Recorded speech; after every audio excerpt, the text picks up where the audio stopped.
A ver, ahí está el ejercicio 41. Dice, determine la magnitud con que se debe aplicar la fuerza F para que la valla de 5 kilogramos y 4 metros de longitud se mantenga en reposo. Y aquí tenemos una valla, ¿no? Aquí tenemos una valla, el cual está siendo aplicada tres fuerzas, ¿no? Una que es la fuerza 1 de 15 newton y la fuerza 2 de 5 newton. La pregunta es, ¿cuánto de fuerza debemos aplicar aquí en el extremo de la valla, ¿no? En el extremo de la valla, ¿cuánto de fuerza debemos aplicar para que este no gire? ¿Está bien? Sabiendo que la longitud de la valla es 4 metros y el peso, bueno, la masa de la valla es de 5 kilogramos. ¿Está bien? Ujú. Y aquí tenemos las distancias donde se aplican las fuerzas, ¿no? La fuerza 1 se ubica a L séptimos, ¿no? L séptimos. La fuerza 2 se ubica a L tercios. L obviamente va a ser los 4 metros de longitud, ¿no? Van a ser los 4 metros de longitud, porque es la longitud total de la valla. Muy bien, entonces tenemos que ubicar primero todas las fuerzas perpendiculares. Bueno, aquí fuerzas perpendiculares, la fuerza F1 es perpendicular. Sí, ¿no ve? A ver si dibujamos aquí la línea horizontal, una valla horizontal. Aquí está la fuerza 1 se está aplicando en este sentido. Si es perpendicular, ¿no? 90 grados. Fuerza 2, también 90 grados. Fuerza F, también 90 grados. Así que no hay problema en sus perpendicularidades. Luego, eh, mm, realizamos la sumatoria de todos los momentos. ¿Está bien? Escribimos y decimos, de la segunda condición del equilibrio, la suma de todos los momentos en el punto, le vamos a llamar el punto O, tiene que ser igual a 0. Pero para encontrar a todos los momentos, tenemos que ver todas las fuerzas, ¿ya?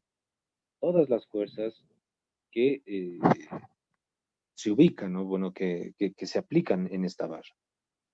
Fuerza F1, muy bien. Fuerza F2, muy bien. Fuerza F, muy bien. ¿Hay una fuerza más por ahí? Claro que sí. La barra tiene su peso. ¿De dónde a dónde va a ser el peso de la barra? Hemos dicho, el peso de la barra se ubica a la mitad, ¿no? A la mitad de la barra y el peso apuntando siempre hacia abajo, ¿no ve? Ahí está el peso.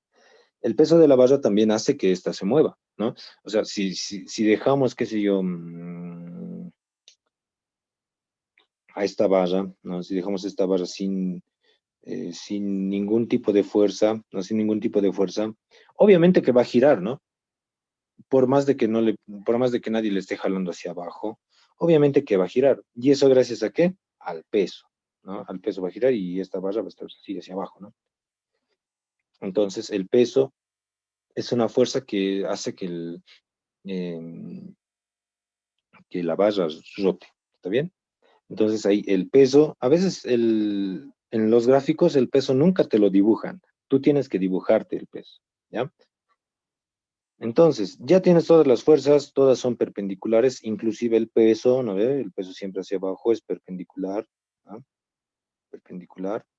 Entonces, listo, ya tienes todas las fuerzas. Para poder escribir la sumatoria de fuerzas, vamos a decir que todos los que lo hagan girar en un sentido sean positivos y en el otro sentido sean negativos, ¿ya? Lo convencional es que si gira en el sentido antihorario, es decir, hacia la izquierda, digámosle así, bueno, es antihorario, ¿no? Es positivo. Si gira en el sentido horario, es negativo, ¿está bien? Esas dos cositas tenemos que considerar también, ¿ya? Em, ¿Qué más? A ver, ya que tenemos todo eso, lo escribimos. Para el primer momento, aquí está, para la fuerza F1. Escribimos fuerza 1 por la distancia, ¿no? A la distancia a la que se aplica esta fuerza. ¿Cuál es esa distancia? L séptimos, ¿no? Por L séptimos. ¿Está bien? Y ahora vemos en qué sentido la hace girar a esta barra. A ver, aquí está la barra, bueno, está haciendo, bueno, lo está apuntando hacia abajo, ¿no? Se está aplicando. Obviamente vamos a olvidar a todas las otras fuerzas que hay. A la fuerza 1, ¿en qué sentido lo hace girar? Obviamente lo hace girar en este sentido, ¿no? Lo hace girar en este sentido, que sería negativo. Entonces ponemos el negativo ahí adelante. ¿Está bien? ¿Se está entendiendo? A ver, entonces otra vez. Me digo que no. Momento para la fuerza 1. Fuerza 1 por L séptimos, ¿no ven? Fuerza F1 por L séptimos. ¿Con qué signo vemos a qué sentido le hace girar a la barra? ¿No? Ya hemos dicho hacia la izquierda, bueno, en sentido antihorario positivo y en sentido horario negativo. Vemos cómo le hace girar. Si le empujamos esta barra, olvidando a todas las fuerzas, le hace girar en ese sentido, ¿no? Le hace girar en ese sentido, a la barra. Eso sería en sentido antihorario, ¿no? Sería este, en sentido horario, perdón. Entonces, como es sentido horario, y hemos dicho que en ese sentido es negativo, le ponemos el signo negativo. ¿Está bien? Vamos con la siguiente fuerza. Escribimos la siguiente fuerza, F2. F2 por el radio de giro, ¿no? La longitud de giro. L tercios, ¿no? L tercios. ¿Con qué signo? A ver, F2 se aplica hacia arriba, ¿no? Se aplica hacia arriba.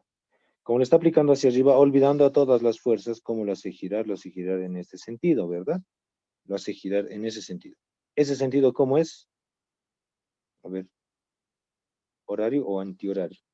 Es antihorario, ¿no? Antihorario. Entonces, es positivo. Más. ¿Está bien? Borramos esto. Ay, no, aquí se va a borrar esto más, creo. Ya. Vamos con la siguiente fuerza. La fuerza peso. Hace ratito borré eso. Ahí está. En la fuerza peso. ¿Cuál será el momento de la fuerza peso? Peso por longitud medios, ¿no? Peso por L medios. Ahora, haciéndolo rotar, el peso, olvidándonos de las otras fuerzas, ¿cómo lo hace girar? En este sentido, ¿no? En ese sentido. ¿Y eso cómo es? Horario, ¿verdad? Signo negativo. Negativo, entonces. Y vamos con el último, la fuerza F, ¿no? Escribimos F por su longitud, por L.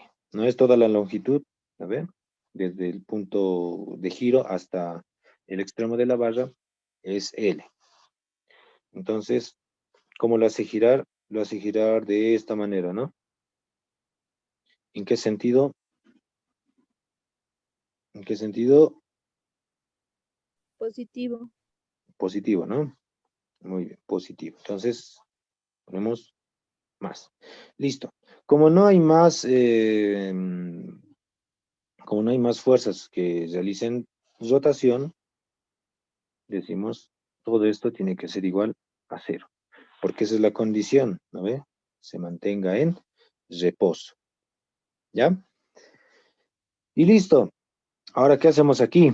Reemplazaremos todo, o si no, veremos, ¿no? ¿Qué es lo que necesitamos?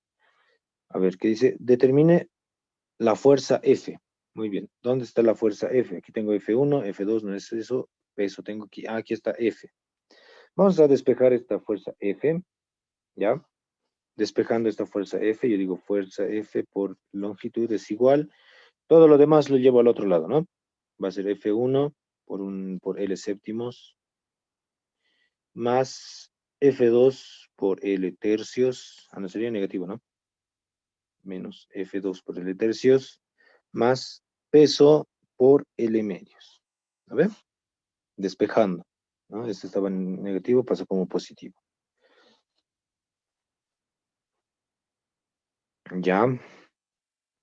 Ahora, ¿qué hacemos? De aquí ya es todo matemático, ¿está bien? Voy a factorizar L en el segundo miembro. Factorizando L, yo voy a tener L sobre F1 por un séptimo menos F2 por un tercio más peso por un medio. ¿Está bien? ¿Para qué me sirve eso? Eso me sirve para simplificar las L's, ¿no? Las longitudes. Fuerza F entonces será igual a fuerza F1 por un séptimo. Bueno, ya, multiplicación de fracciones, fuerza 1 por 1, fuerza 1 séptimos, más menos E, ¿no? Menos fuerza 2 por 1, fuerza 2 tercios, más peso por 1, peso medios. ¿Está bien? El peso, ¿cómo se definía? Masa por gravedad, ¿no? Fíjense, nos está dando el dato de la masa. Masa por gravedad. ¿Listo? Aceleremos. Masa por gravedad. Y el vector fuerza F será fuerza 1, ¿cuánto es? 15 newton séptimos, menos fuerza 2, 5 newton tercios, más masa, ¿cuánto es la masa? 5 kilogramos por gravedad 981 medios. ¿Está bien? Ya. Haciendo la suma. 15 séptimos menos 5 tercios más 5 por 981 abajo medios. ¿Cuánto sale? 25.